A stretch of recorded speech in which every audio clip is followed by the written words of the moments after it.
Every company right now is a software technology company, even if they don't know it. And so you can either choose to build engineering in-house, which is expensive, but you get the benefits of more autonomy and there's some privacy gains. But a lot of organizations choose to outsource some or even all of their software development. So when you do outsource your software development team, well, then it adds some additional layers that you need to think about, and there's some problems that do come up. And so one of the biggest things is, where are you outsourcing and how connected is that team or that outsource group of folks?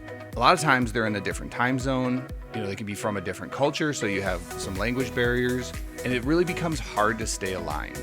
So if you're outsourcing your software development programs and capabilities, you're putting a lot of trust into the software development engineers and program out into the outsourced team. What you find is the feedback loops get really extended, and it becomes harder and harder to stay on the same page with your outsourced team because you're just not communicating and there's just not as many touch points.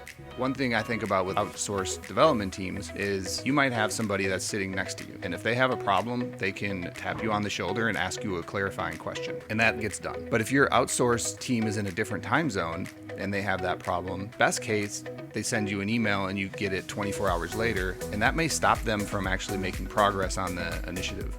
Worst case, they guess, and they're just putting something in and moving on so they can move forward. And that could end up turning into a huge issue down the line.